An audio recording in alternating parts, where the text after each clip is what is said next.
Hello folks, this is Aditya Najha from InspiredRise.com, and today we are going to talk about the Huawei Y9 2019.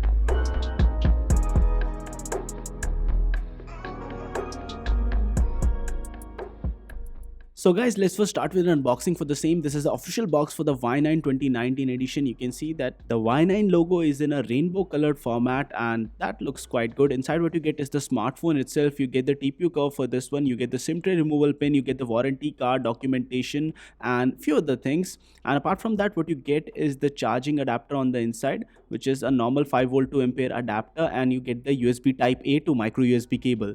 If I talk about the build and design, the back has a very glossy finish. You can see dual camera sensor on the back, and there's the fingerprint sensor, Huawei branding, and there's the dual tone LED flash at the back, and there's the power button and volume rocker on the right. You have the SIM tray slot on the left, and overall this phone does look really premium, but it's very easy to scratch the back. And if you look at the notch, it's quite huge, though you can hide it in the software. And overall it does look like a good phone, and the build and design is pretty solid. It's a beauty to hold, but it gets smudges and fingerprints really easily. At 173 grams, it's not really heavy, and 8.1 millimeters of thickness also means that it's good enough for your normal day-to-day usage. And I have to say that the build and design is seriously good looking, but if you drop it, game over. At the bottom there's the 3.5mm jack and the micro USB port along with the speaker grill, and definitely the looks are the highlight of this phone. And then there's the dual SIM slot along with dedicated micro SD card slot support.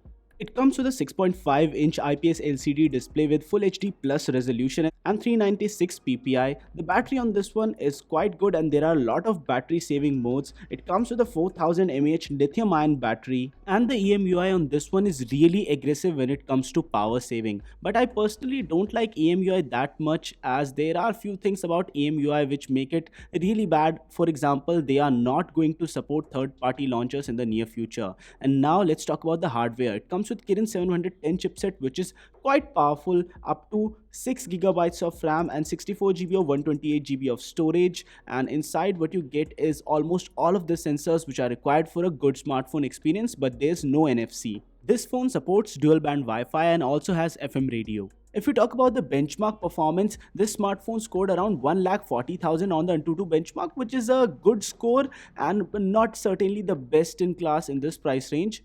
And if we talk about gaming, it was able to play PUBG on medium settings without any lag or hiccups whatsoever. And because of the fact that this smartphone uses a 12nm process, the heating issues were nowhere to be seen.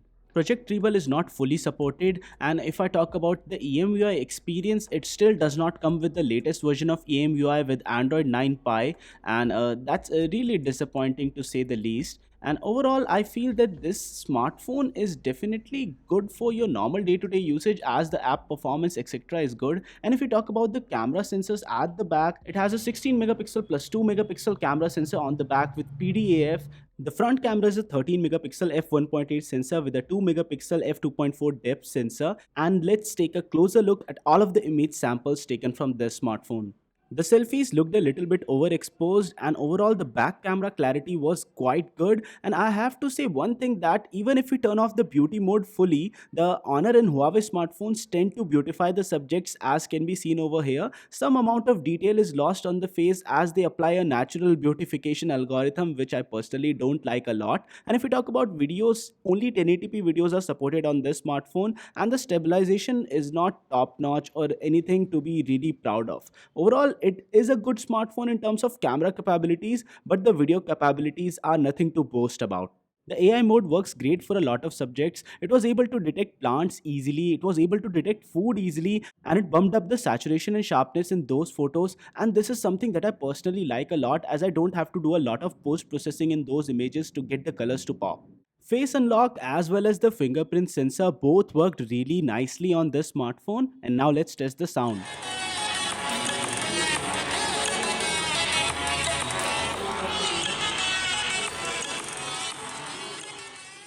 The Huawei Y9 2019 would be available for a price of around 16,000 rupees starting from 15th of January 2019. There would be Boat Rockers Bluetooth Sports handset free with this one, which are worth around 3,000 rupees. And I believe that for this price, this smartphone is average at best. Now, don't get me wrong, this is not an entirely bad smartphone, but the fact that there are devices like Redmi Note 7, Asus Zenfone Max Pro M2, and a lot of other devices like Realme 2 Pro, and those hard hitting players in the mid range, that it becomes really tough to recommend a device like this. And if you're somebody who's on the lookout for a good camera, good battery life, and don't mind the EMUI experience, then I might recommend this device to you. So guys, this was it for this video. In case you like this one, don't forget to smash the thumbs up button and do subscribe to Inspire to Rise for more awesome tech videos like this one. And guys, no matter what you do, stay inspired to rise.